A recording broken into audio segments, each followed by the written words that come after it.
Commander Jake Morrison was drinking his third cup of coffee when the alarm started screaming. The sound cut through the quiet morning at NORD like a knife through butter. Jake dropped his mug and ran to the main control room. His boots echoed in the empty hallways as red lights flashed everywhere. "What's happening?" Jake shouted over the noise. Sergeant Mike Johnson was staring at his screen with wide eyes. "Sir, we have contacts. Big ones. They just appeared over every major city on Earth." Jake looked at the main display. Massive ships hung in the sky above New York, London, Tokyo, and dozens of other cities. Each ship was the size of a small mountain. They were dark and silent, like sleeping giants. "How many?" Jake asked. 43 ships total, sir. They're not responding to any radio signals." Jake grabbed the red phone that connected him directly to the president. Before he could dial, the ships began to move. Captain Lisa Bennett was flying her F-35 fighter jet over Washington, D.C. when she saw the first ship. It was so big that it blocked out the sun. The shadow covered the entire city below her. "Control. This is Falcon 1. I have visual on the unknown craft," Lisa said into her radio. "Falcon 1, maintain safe distance. Do not engage." Lisa watched as panels opened on the bottom of the alien ship. Strange blue lights began to glow inside the openings. Something was happening. Something bad. "Control, the ship is powering up some kind of weapon." The blue lights got brighter. Lisa felt a chill run down her spine. She had been in combat before, but nothing like this. The alien ship was so massive that her fighter jet looked like a mosquito next to it. Colonel Ryan Hughes was in his office at Fort Bragg when his aide ran in without knocking. "Sir, we need to get to the bunker now." Ryan looked up from his paperwork. "What's the situation?" "Alien ships, sir. They're everywhere." Ryan followed his aide to the underground command center. Soldiers were running in every direction. Radio chatter filled the air. Everyone was talking at once. "Get me a status report," Ryan ordered. 43 ships have appeared over major cities worldwide. They're not responding to communication attempts. Intelligence suggests they're not. "Friendly," Ryan nodded. He had trained for many types of warfare, but never this. "Get all units to battle stations. Prepare for possible engagement." The first beam of light came from the ship over New York. It was bright blue and wider than a city block. When it hit the ground, everything it touched simply vanished. Buildings, cars, people, all gone in an instant. Jake watched in horror. The beam cut through Manhattan like a hot knife through ice. "My God," he whispered. The beam moved across the city, destroying everything in its path. The Empire State Building disappeared. Times Square was gone. Central Park became a smoking crater. "Sir, we're getting reports from every major city." "There, all under attack." Lisa saw the beam hit the Pentagon. The massive building that had stood for decades was gone in seconds. The beam continued moving, destroying everything it touched. "Control, the Pentagon is gone." "Repeat, the Pentagon is gone." "Falcon 1, return to base immediately." "What base?" "They're destroying everything." Lisa was right. The alien ships were targeting every military installation, every government building, every important structure they could find. It was not random destruction. It was planned. Systematic. Ryan watched his base disappear through the security cameras. The alien beam cut through the buildings like they were made of paper. Decades of military preparation meant nothing against this weapon. "Sir, we need to evacuate," his aide said. "Evacuate to where?" "They're hitting everything." Ryan was right. The aliens were destroying every obvious target. Every base, every government building, every military installation was being turned to dust. The attack lasted exactly 20 minutes. When it was over, Every major military base on Earth was gone. Every capital city was in ruins. Every government building had been destroyed. The alien ships stopped firing. They hung in the sky like dark clouds. Then, a voice spoke in perfect English from every working radio and television on Earth. People of Earth, your military has been destroyed. Your governments have fallen. You have 24 hours to surrender completely. Any resistance will result in the destruction of your entire species. This is your only warning. Jake stood in the ruins of NORAD's main level. The underground levels had survived, but everything above ground was gone. Smoke rose from the crater where the building used to be. "Sir, what are our orders?" Sergeant Johnson asked. Jake looked at the destruction around him. 20 minutes. That's all it took for the aliens to destroy humanity's military power. Or so they thought. "Get me a connection to Site R," Jake said quietly. "Sir, you heard me. Get me Site R and find out how many other deep sites survived." Jake knew something the aliens didn't. They had destroyed the obvious targets. But the real military power was hidden much deeper. The aliens had won the first round, but the fight was far from over. Lisa landed her fighter at a small airfield that had somehow survived. The runway was damaged, but it was still usable. As she climbed out of her cockpit, she saw other pilots arriving. They looked shocked and confused. "What now?" asked Captain Tom Wright. Lisa looked up at the alien ships still hanging in the sky. "Now we find out what we're really made of." Ryan emerged from the underground bunker to find his entire base destroyed. But the bunker itself was intact. More importantly, the armory was still there. The communications equipment still worked. The aliens had destroyed the surface, but they had missed the real infrastructure. "Sir, we're getting reports from other underground facilities. Many survived the attack." Ryan smiled grimly.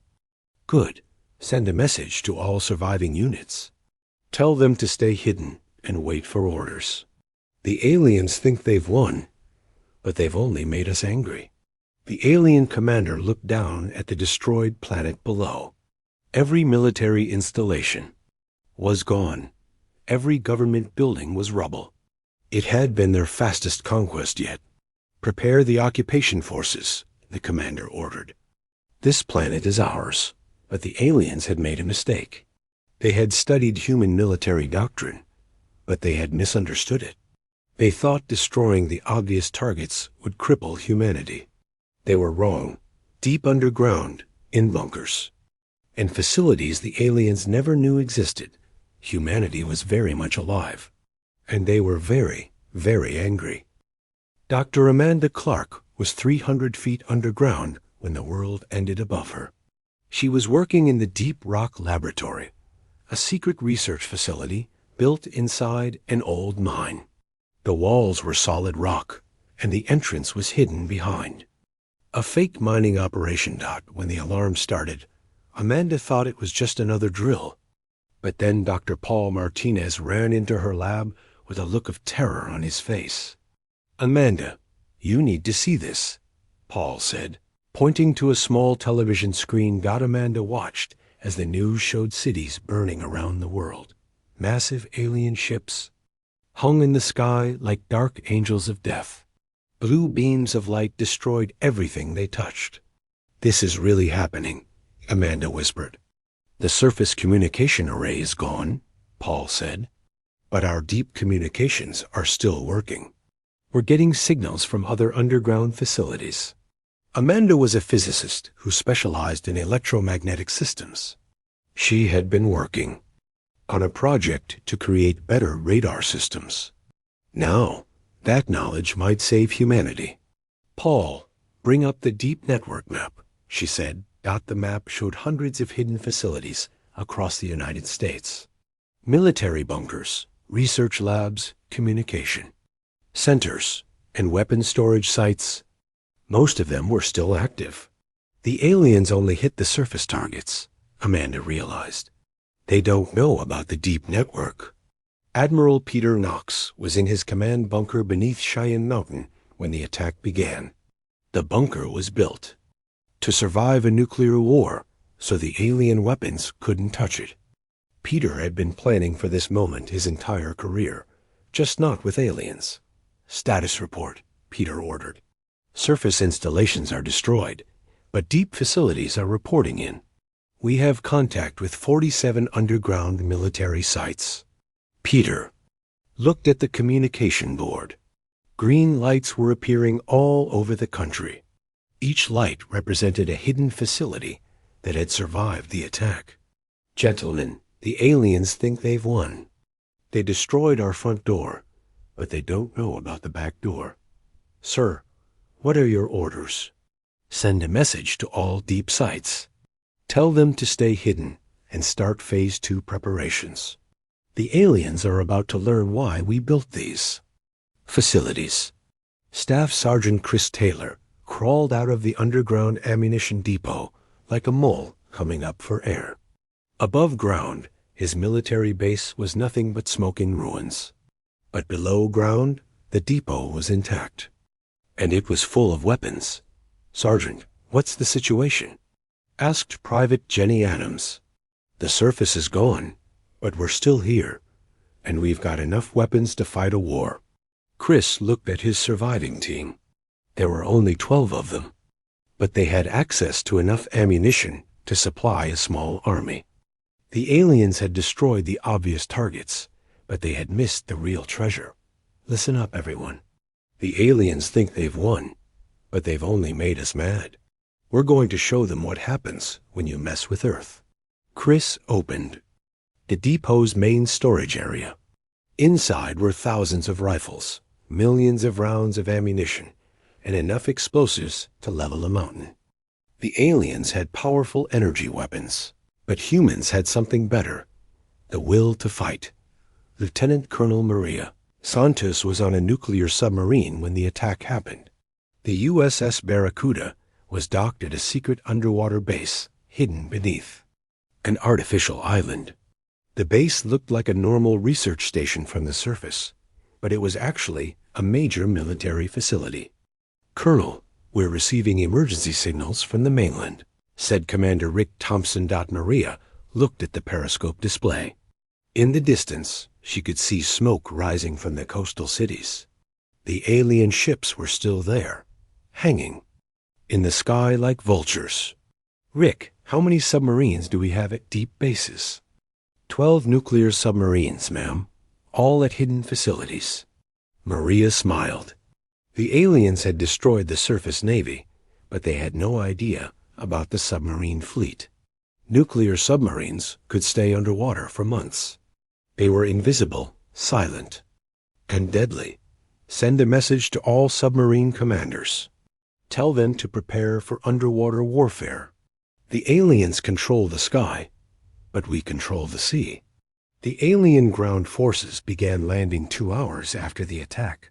They came down in small ships, expecting to find a defeated planet.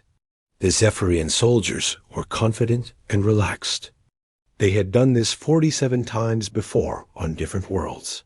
Commander Zex led the first ground unit into the ruins of Washington, D.C. His soldiers wore advanced armor and carried energy weapons. They had never lost a battle. "Scan for human survivors," Zex ordered. "Sir, we're detecting no organized resistance. A few scattered humans, but no military activity." Zex nodded. "Standard occupation protocol. Establish control points and begin processing the population." But the aliens had made a mistake. They were looking for the wrong kind of resistance. Human military doctrine was different from every other species they had conquered. Instead of one big army, humans had thousands of small units. Instead of obvious bases, they had hidden facilities. Instead of fighting in the open, they fought from the shadows. Chris Taylor watched the alien soldiers from his hiding place in the ruins of a building.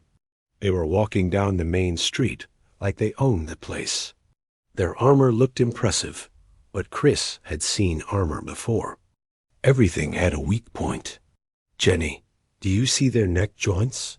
Chris whispered, double quotes, "Yes, Sergeant." "Looks like standard articulation points. That's where we aim. Pass the word to the others. When I give the signal, we take them down." The alien.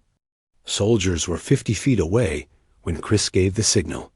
12 human soldiers opened fire with standard military rifles. The bullets found the weak points in the alien armor. Within seconds, the entire alien patrol was down. "Well, that was easier than expected," Jenny said. Chris looked at the fallen aliens. Their weapons and armor were advanced, but they were still vulnerable to good old-fashioned bullets. "These guys aren't invincible. They're just bullies who never met anyone who fought back." Amanda received a message from Admiral Knox 3 hours after the attack. The deep communication network was working perfectly. The aliens had destroyed the surface communications, but they had missed the underground fiber optic cables. "Dr. Clark, we need your expertise. Can you analyze the alien weapons?" Amanda looked at the video footage of the alien attack. The blue beams were some kind of directed energy weapon. They were powerful, but they had limitations. "Admiral, I think I can help, but I need access to the main research network." "You've got it. What do you need?" Amanda smiled. "Time to show these aliens what human science can do." The alien commander was confident that Earth was defeated. His ships controlled the sky, and his ground forces were establishing control on the surface. It was just like every other conquest, but deep underground, humanity was waking up. In bunkers and hidden facilities, soldiers were preparing for war. Scientists were analyzing alien technology. Commanders were planning counterattacks. The aliens had destroyed the obvious targets, but they had missed the real enemy. They had never fought a species that built their entire military around the idea of surviving total destruction. They had never faced an enemy that got stronger after being attacked. Peter Knox looked at the communication board. More green lights were appearing every hour. Hidden facilities were coming online. Submarine bases were reporting ready. Underground weapon depots were opening. "Sir, we have contact with facilities in 48 states. International deep sites are also reporting in." Peter nodded. "Send a message to all units. Phase 2 begins now. Time to show these aliens what happens when you kick a sleeping giant." The aliens thought they had won in 20 minutes. They were about to learn that the real war was just beginning. Technical Sergeant Danny Rodriguez was hiding in a mobile command unit disguised as a food truck when the real war began. The unit was parked in the ruins of Denver, but it was actually a sophisticated military command center. The aliens had walked past it dozens of times without realizing what it was. "Danny, we're getting reports from all over the city," said Corporal Lisa Wong through the radio. "Small teams are engaging alien patrols everywhere." Danny looked at his tactical display. Green dots were appearing all over the map. Each dot represented a small group of human fighters. The aliens were being attacked from every direction. Good. The aliens expected one big army, but we're giving them 1,000 small wars. The human strategy was working. Instead of fighting the aliens in open battle, humans were using hit-and-run tactics. They would attack quickly, then disappear before the aliens could respond. It was like fighting smoke. "Danny, Bravo team just took out another alien patrol. They're using hunting rifles, and they're winning." Danny smiled. The aliens had advanced weapons, but humans had something better. They knew the territory. They could hide anywhere, and they were fighting for their home. Captain Nicole Foster was 300 feet underwater when she received her orders. The nuclear submarine USS Stingray was invisible to the alien ships. Above, Nicole had been waiting for this moment. "Captain, we have target confirmation. Alien ship over Los Angeles." Nicole looked at the tactical display. The alien ship was huge, but it was also sitting still. It made a perfect target. Load torpedo tubes 1 through 4. Special warheads. The special warheads were nuclear torpedoes that had been modified for space combat. They could travel through water, then continue through air to hit targets in the sky. Tubes loaded and ready, Captain. Fire all tubes. The torpedoes left the submarine silently. They traveled through the water at high speed, then broke the surface and continued toward the alien ship. The aliens had no idea what was coming, Doctor.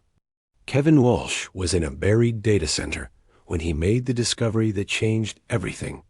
The center was hidden beneath a fake office building, and the aliens had no idea it existed. "I'm in," Kevin said to his team. "I've hacked into their communication system."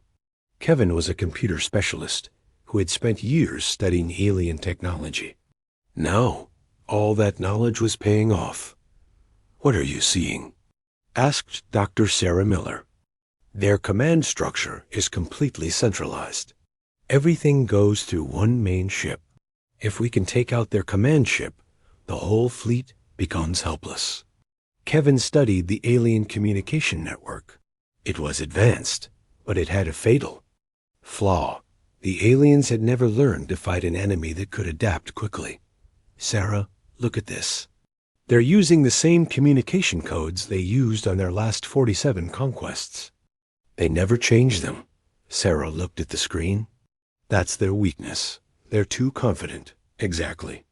They think they're so superior that they don't need to worry about security." The aliens were about to learn that overconfidence was deadly. General Patricia Williams was in a mobile command center disguised as a delivery truck when Operation Payback began. The center was hidden in plain sight, driving around the ruins of Chicago while coordinating attacks across the country.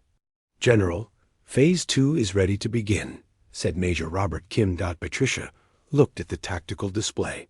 Hidden weapon systems were coming online all over the country. The aliens had destroyed the obvious military bases, but they had missed the secret weapons. "All units, this is Payback Control. Operation Payback is now active. Show these aliens what happens when you mess with Earth." The first hidden railgun fired from a facility buried in the Nevada desert. The projectile traveled at incredible speed, hitting an alien ship before it could react. The ship's shields were designed to stop energy weapons, but they couldn't stop. A solid metal projectile moving at hypersonic speed. "Direct hit on target Alpha 7. Alien ship is going down." Patricia smiled. "One down, 42 to go." Captain Alex Turner was crawling through the ruins of a government building when he found the alien communication array. The building had been destroyed, but the aliens had set up their equipment in the basement. Turner to base. "I have eyes on the alien com array. Turner, this is Control. Can you capture it?" Alex looked at the 2 alien guards. They were standing casually, not expecting any trouble. They had no idea that a human special forces team was watching them. "Give me 5 minutes." Alex signaled to his team. Sergeant Bobby Martinez moved to the left while Corporal Linda Thompson took the right. They moved silently through the rubble.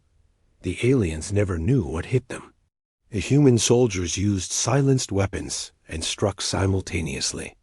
The guards were down before they could raise an alarm. Array secured. Beginning data extraction. Alex connected Dr. Walsh's hacking device to the alien communication system. Within minutes, they were downloading the aliens' entire battle plan. "Control, you need to see this. The aliens are expecting reinforcements." "How many?" "A lot. But they won't arrive for 3 weeks. This is just the advance force." The revelation changed everything. The aliens in orbit were not the main invasion force. They were just the scouts sent to soften up the planet for the real invasion. Dr. Rachel Miller was in her underground laboratory when she made the breakthrough. She had been studying captured alien technology for only 6 hours, but her team had already found the solution. "I've got it," Rachel announced. "Their shields work by deflecting energy weapons, but they're not designed to stop physical projectiles." Rachel's team had been working around the clock to find a weakness in the alien defenses. Now they had found it. So our regular weapons can hurt them? Not just hurt them. We can punch right through their shields with modified ammunition. Rachel held up a strange-looking bullet. "This is a tungsten core projectile with an electromagnetic tip. It will go through their shields like they're not even there. How fast can we make these?" "We already are. Every munitions factory in the deep network is switching to this design." The aliens had superior technology, but humans had superior adaptability. Within hours, the new ammunition was being distributed to every surviving military unit. Lieutenant Commander Steve Parker was coordinating the naval response from a hidden command center built inside a fake lighthouse. The center looked like a normal lighthouse from the outside, but it was actually a major military facility. "Steve, we have 15 nuclear submarines ready to engage," said Commander Julie Davis. Steve looked at the tactical display. The alien ships were spread out over major cities, but they were all within range of the submarine fleet. "Julie, give me a synchronized attack. All submarines fire on my command." The submarines were positioned around the world, hidden in underwater bases that the aliens had never detected. Each submarine carried nuclear torpedoes modified for space combat. "All units report ready. Fire." 60 nuclear torpedoes launched simultaneously from submarines around the world. The aliens had no warning. Their ships were designed to fight in space, not to defend against underwater attacks. The torpedoes hit their targets within minutes. Alien ships began falling from the sky like burning stars. The aliens' perfect record of conquest was ending. Colonel Jennifer Davis was in a rebuilt command center when the tide turned. The center was hidden in an abandoned subway tunnel, but it was connected to air bases around the world. "Colonel, we have aircraft launching from hidden strips everywhere," said Major Tony Williams. Jennifer watched as the display filled with green dots. Each dot represented a human aircraft taking off from a hidden airfield. The aliens had destroyed the obvious air bases, but they had missed hundreds of smaller strips. "How many aircraft do we have?" "Over 2,000 now. Fighters, bombers, and support aircraft." Jennifer smiled. The aliens controlled the sky, but humans were about to take it back. The alien commander was beginning to realize that something was wrong. His ground forces were being attacked everywhere. His ships were being destroyed by weapons that came from under the water. His communication arrays were being captured. "Report," the commander demanded. "Sir, we're under attack from multiple directions. The humans are not defeated.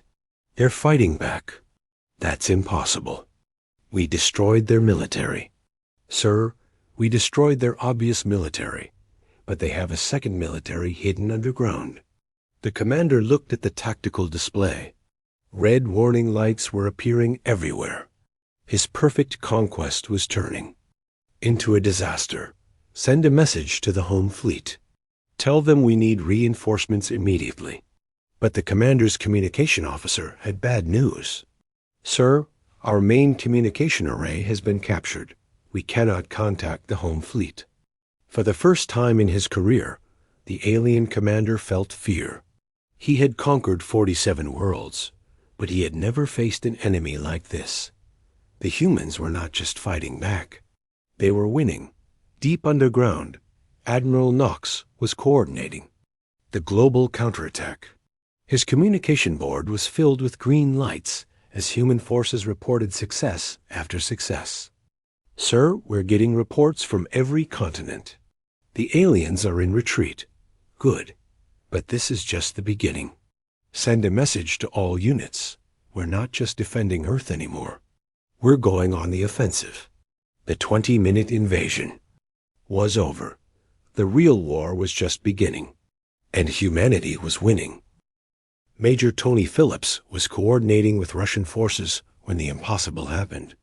The hidden command center in Montana was receiving signals from similar facilities in Moscow, Beijing, and London.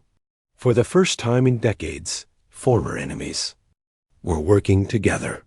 Tony, this is Colonel Dmitry Volkov from Moscow Deep Command. We have 30 submarine units ready to join the attack. Tony looked at his tactical display. Russian submarines were appearing on the map alongside American ones. Chinese naval forces were coordinating with Japanese units. European air forces were sharing intelligence with American pilots. Dmitry, this is incredible. We're actually working together. Tony, when someone attacks Earth, we are not Russian or American. We are human. The alien invasion had done something that decades of diplomacy could not.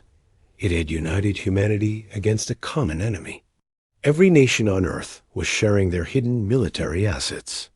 All units, this is Global Command. We now have a unified human response. The aliens wanted to conquer Earth. Instead, they created the first truly global human military. General Patricia Williams was in her mobile command center when the breakthrough came. Dr. Rachel Miller had finished analyzing the captured alien technology, and the results were better than anyone had hoped. General, we've cracked their shield technology, Rachel reported through the secure radio. What did you find? Their shields are designed to stop energy weapons, but they're actually vulnerable to our electromagnetic pulse weapons. We can shut down their shields completely. Patricia looked at the tactical map.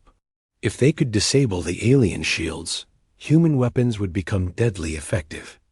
Rachel, how long do you need to modify our EMP weapons? We don't need to modify them. Our existing EMP weapons will work perfectly. The aliens designed their shields to stop lasers and particle beams, but they never considered electromagnetic pulse. That's their mistake. How many EEP devices do we have in storage? Thousands, General. Every major facility has them. Patricia smiled. The aliens had made another critical error. They had studied human energy weapons, but they had ignored human electronic warfare capabilities. Captain Alex Turner was leading his Special Forces team through the ruins of New York when they discovered the alien weakness. The team had been hunting alien patrols for hours, and they had noticed something important. Turner to base. The aliens are having trouble with our urban environment. Explain. Alex watched an alien patrol struggle to navigate through the rubble of a destroyed building. The aliens were built for open warfare, not urban combat. They're designed for fighting in space or open fields. But our cities are full of hiding places, narrow passages, and vertical terrain. They don't know how to fight in this environment. That's useful intelligence. What else? Their armor is heavy. They move slowly, and they always travel in groups of exactly 6. They're predictable. Alex signaled to his team.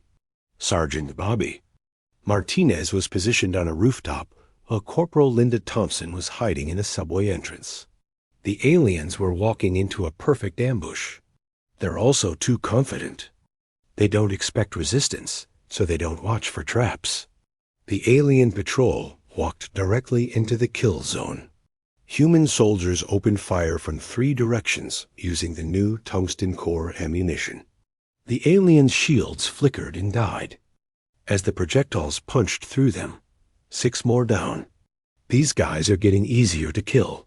Lieutenant Colonel Maria Santos was aboard the USS Barracuda when the submarine fleet launched its coordinated attack. 15 nuclear submarines were positioning themselves around the alien fleet. The aliens had no idea they were there. Maria, this is Admiral Knox. You have authorization for Operation Deep Strike. Maria looked at her tactical display. The alien ships were sitting in the sky like targets in a shooting gallery. They had powerful weapons, but they were designed for space combat, not submarine warfare. All submarines, this is Deep Strike Command. Target the alien command ship first. On my mark. The command ship was the largest alien vessel. It was floating above Washington, D.C., protected by smaller ships. But the submarines were attacking from below, where the aliens couldn't see them. Mark, 15 nuclear torpedoes launched simultaneously. The modified weapons traveled through the water, then continued through the air toward the alien command ship. The aliens had no defense against underwater attacks. Direct hits on the command ship. It's going down. The alien command ship crashed into the Potomac River with a massive explosion. Without their command ship, the other alien vessels began to lose coordination. Maria, this is Nox. Excellent work. Now target the support ships. Already on it, Admiral. These aliens are about to learn why you don't mess with Earth's Navy. Dr. Kevin Walsh was in his buried data center when he intercepted the alien distress signal. The aliens were trying to contact their home fleet, but their communication system was in chaos. I've got their emergency protocols, Kevin announced to his team. Kevin had been monitoring alien communications for hours. Now he understood their entire command structure. They're completely dependent on their command ship. Without it, they can't coordinate their forces. What about reinforcements? That's the interesting part. The main alien fleet is 3 weeks away. This advance force was supposed to have complete control by then. Kevin looked at the alien communication logs. The enemy had conquered 47 worlds using the same strategy. Send an advance force to destroy the obvious military targets. Then wait for the main fleet to arrive for occupation. They've never faced a planet that had hidden military forces. Every other species they conquered kept all their military assets in obvious locations. So we're the first? We're the first species they've encountered that was actually prepared for total war. They destroyed our front door, but we had a back door they never knew existed. Sergeant First Class Kelly Murphy was working with a team of engineers when they captured the alien long-range communication array. The array was hidden inside a damaged government building, but it was still functional. Kelly, can you disable their communication system? Asked Captain Turner through the radio. Kelly looked at the alien equipment. It was advanced, but it used the same basic principles as human technology. Give me 10 minutes. Kelly had been an electronics specialist before the invasion. Now, those skills were crucial for humanity's survival. I'm not just going to disable it. I'm going to turn it against them. Kelly connected her hacking device to the alien communication system. Within minutes, she was inside their network. Turner, I'm sending false reports to their home fleet. The aliens will think everything is going according to plan. What kind of false reports? I'm telling them that Earth is completely conquered and ready for occupation. The main fleet will arrive, expecting to find a defeated planet. But instead, they'll find a planet ready for war. Exactly.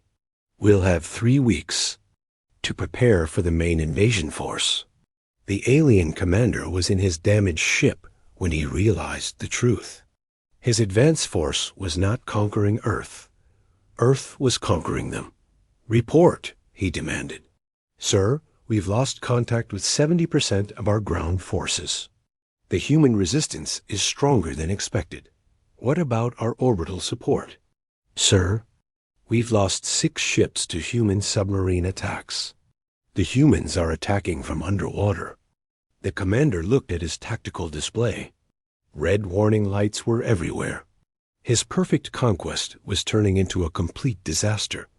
How is this possible? We destroyed their military. Sir, we destroyed their obvious military. But they have a second military hidden underground and underwater. The commander had conquered 47 worlds, but he had never faced anything like this. The humans were not just fighting back. They were winning. Send a message to the home fleet. Tell them we need immediate reinforcements. Sir, our long-range communication array has been captured. We cannot contact the home fleet. For the first time in his career, the alien commander felt genuine fear. He was stranded on a hostile planet with a broken army and no way to call for help. Admiral Peter Knox was in his command bunker when the reports came in. Human forces were winning battles around the world. The alien advance force was in retreat. Admiral, we have confirmation. The alien command ship has been destroyed. 6 other ships are down. Ground forces are in full retreat. Peter looked at the tactical display. Green lights were appearing everywhere as human forces reported victory after victory. Sir, international forces are reporting similar success. The aliens are losing everywhere. Good, but remember, this is just the advance force. The main fleet is still coming. Peter had been planning for this moment his entire career. The aliens had made a fatal mistake. They had assumed that destroying the obvious targets would cripple humanity. Instead, they had only made humans angry. Send a message to all units. Phase 3 begins now. We're no longer just defending Earth. We're preparing to attack the main alien fleet. The alien advance force had lasted 20 minutes against Earth's obvious military. Now they were facing Earth's hidden military, and they were losing badly. Sir, what are our new orders? Peter smiled. We're going to show these aliens what happens when you invade a planet full of humans. They wanted a war. Now they're going to get one. The aliens had conquered 47 worlds, but they had never faced humans before. They were about to learn that humans were different from every. Colonel Jennifer Davis was in her underground command center when the final battle began. The center was hidden beneath the ruins of an airport, but it was connected to hidden airfields around the world. Colonel, we have 2,000 aircraft. Ready for launch, reported Major Tony Williams. Jennifer looked at the tactical display. The alien fleet was down to 20 ships, and they were trying to retreat to space. But human forces were not going to let them escape. All units, this is Sky Strike Command. Do not let any alien ship reach orbit. We're going to finish this. The hidden airfields opened simultaneously around the world. Human fighters and bombers emerged from underground hangars, disguised buildings, and camouflaged strips. The aliens had destroyed the obvious air bases, but they had missed hundreds of smaller facilities. Colonel, the aliens are trying to form a defensive formation. Too late. They should have thought of that before they attacked Earth. The human aircraft swarmed the alien ships like angry hornets. The aliens had powerful weapons, but they were outnumbered and outmaneuvered. Human pilots used tactics the aliens had never seen before. This is Captain Mike Johnson in Fighter 1. I'm attacking the alien ship over Denver. Mike flew his modified F-35 straight at the alien ship. The alien energy weapons fired at him, but Mike rolled and dodged with maneuvers that would have been impossible for alien pilots. Direct hit with EMP missiles. The alien ship's shields are down. The moment the shields failed, other human fighters attacked with conventional weapons. The alien ship, designed for space combat, could not handle the combined assault. Alien. Ship over Denver is going down. That's number 18. Major Tony Phillips was coordinating the international response when the impossible became routine.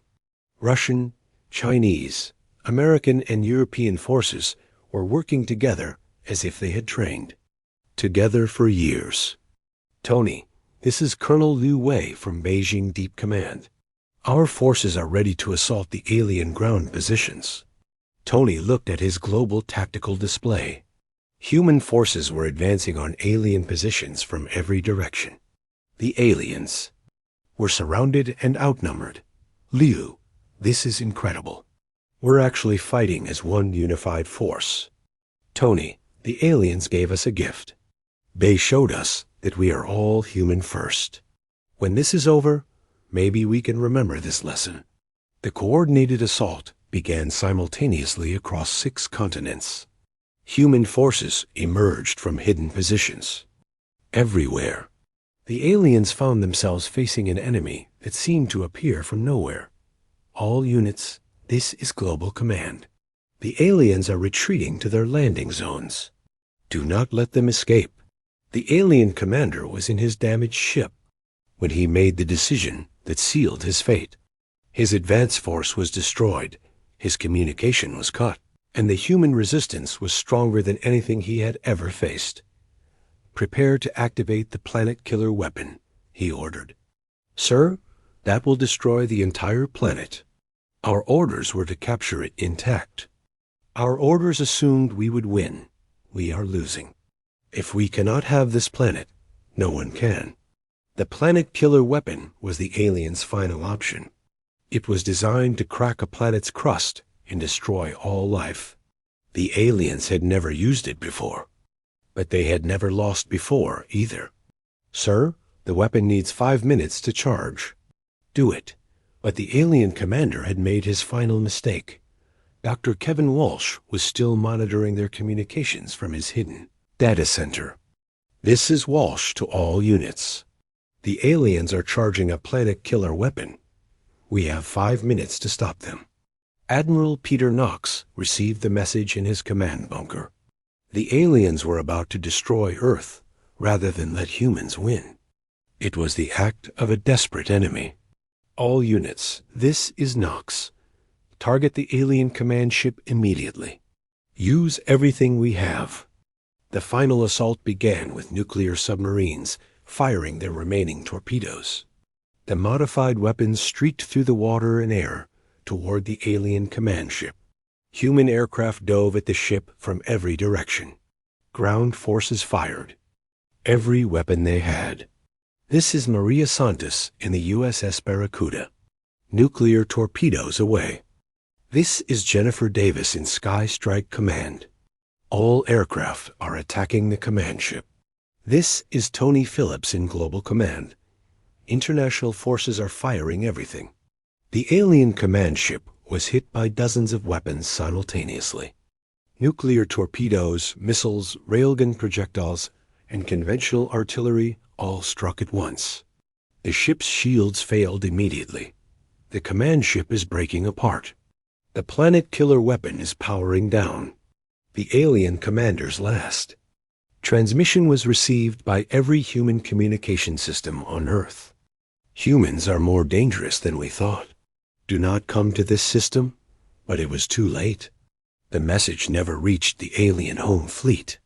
Sergeant Kelly Murphy had sabotaged their long-range communications hours earlier. 3 weeks later, the main alien fleet arrived expecting to find a conquered Earth. Instead, they found a planet ready for war. Admiral Knox was waiting for them. This is Admiral Peter Knox, representing the unified forces of Earth. You have 30 seconds to surrender, or we will destroy you. The alien fleet commander had received no communication from the advance force.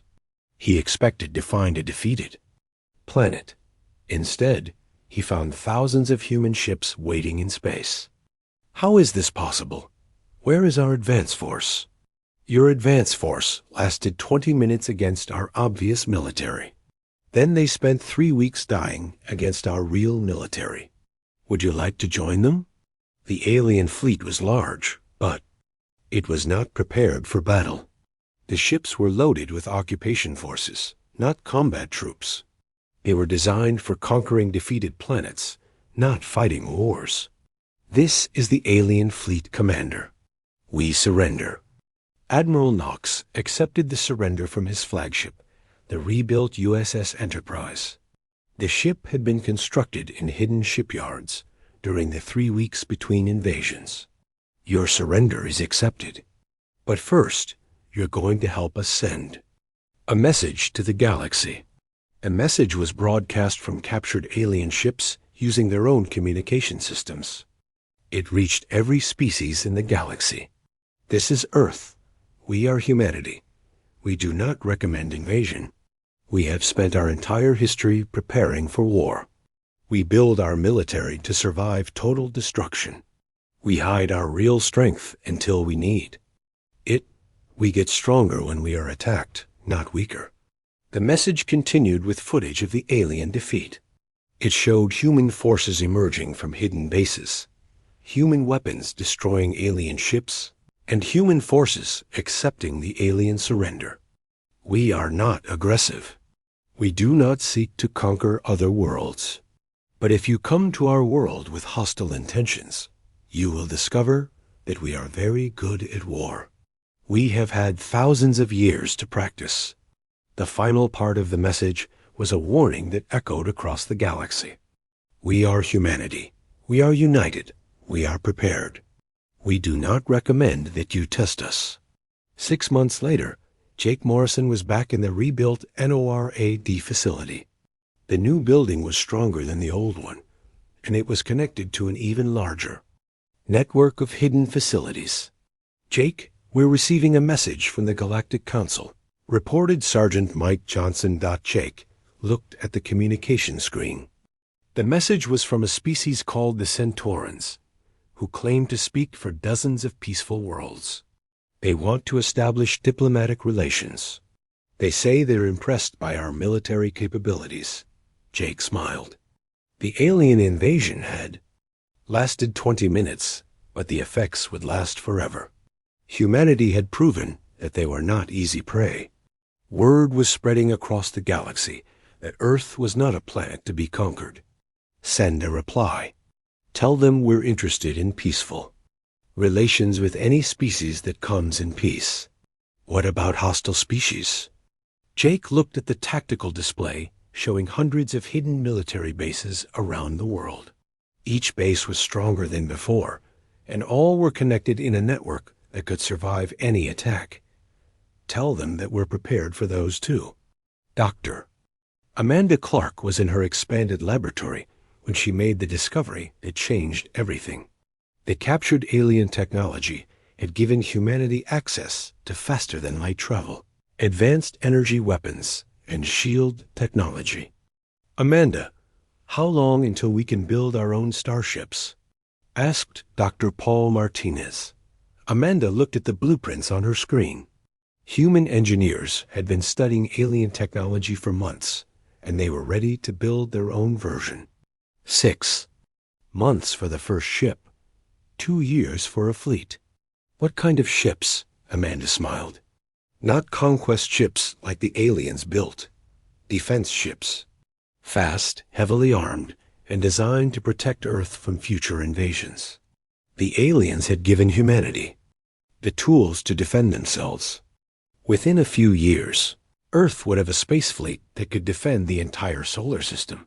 Colonel Ryan Hughes was training new soldiers when the final report came in. The alien prisoners had been interrogated, and their technology had been completely analyzed. Sir, we now know everything about the Zephyrian Empire, reported Lieutenant Sarah Kim. Ryan looked at the intelligence report. The Zephyrians had conquered 47 worlds, but they had never faced serious resistance. Every other species had been defeated quickly. They're not actually that advanced. They're just bullies who never met anyone who fought back. What? What? About other hostile species? Ryan looked at the training ground where human soldiers were practicing with captured alien weapons. The humans were already better with the weapons than the aliens had been. Let them come. We are ready. The alien, Inv,